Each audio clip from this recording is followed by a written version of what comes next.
안녕하세요. 도로왕 김지훈 변호사입니다. 얼마 전 배우 곽도원 씨가 음주운전 단속이 걸린 일이 있었죠. 자, 음주운전이라는 거는 감기처럼 절대 사라지지 않는 그런 고질병 같은 존재입니다. 그런데 이 음주운전에 대해서 어떤 나라들은 굉장히 독특한 조치를 취한다고 하는데요. 어떤 것들이 있는지 오늘 준비해봤습니다. 먼저 우리나라부터 알아야겠죠. 우리나라는 혈중 알코올 농도 수치 0.03%부터 처벌이 되는데 수치에 따라 다르지만 최대 5년의 징역 그리고 2천만 원 벌금까지도 가능합니다. 또한 만취해서 정상적인 운행이 불가능한 상태로 운전을 하다가 사상을 하게 되면 이 인명피해에 대해서 특가법상 위험운전 치사상죄, 즉 윤창호법으로 가중처벌됩니다. 그리고 행정적으로도 상황에 따라 최대 5년까지 결격기간이 부여 가능한 면허 취소 혹은 정지 제도가 있죠. 그렇다면 다른 나라들은 어떨까요? 먼저 뉴질랜드입니다. 뉴질랜드는 음주운전 적발이 될 경우 운전자의 차를 강제로 매각해버립니다. 그리고 차를 판 수익금 중에 벌금을 제하고 나머지만 돌려주는 거죠. 여기에다가 1년 동안 차량 등록을 금지하고 있습니다.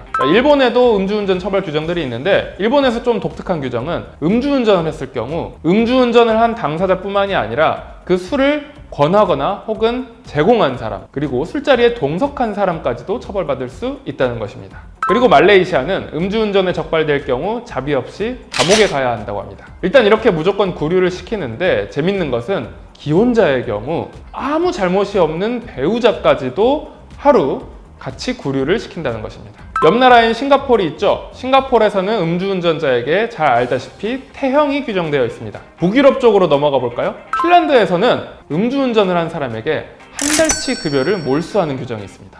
이거 상당히 타격이 클 것 같은데, 그리고 여러 번 술주정을 하다가 적발되면 병원에서 강제 입원 치료를 받게 하는 규정도 있다고 합니다. 그 옆 나라 스웨덴에서도 벌금이라든지 징역형 등의 제도가 있는데 특이한 것은 벌금이 그 운전자의 소득에 비례해서 책정이 된다는 겁니다. 그러니까 음주운전을 하는 돈이 많은 사람들이 그냥 벌금 내고 말지, 이런 것이 그 나라에선 안 통한다는 것이죠. 호주에서는 어떨까요? 호주에서는 음주운전자의 신상을 바로 공개해버립니다. 음주운전자의 이름, 번호, 그리고 차량 종류와 번호판 등까지도 신문에 공고를 한다고 하는데요. 이렇게 호주나 혹은 독일, 영국 등 여러 나라에서는 또한 음주운전자들에게 강제로 일정 기간 동안 차량 시동 잠금 장치를 설치하게 하는 규정도 있다고 합니다. 다음은 미국인데요. 미국은 주마다 워낙 규정이 다르긴 하지만 미국이 원래 금주령이 있던 나라 아니겠습니까? 그래서 음주운전에 대한 처벌이 굉장히 빡빡합니다. 예를 들면 워싱턴주에서는 음주운전으로 사망사고를 낸 사람에 대해서는 1급 살인죄를 적용하도록 하는데요.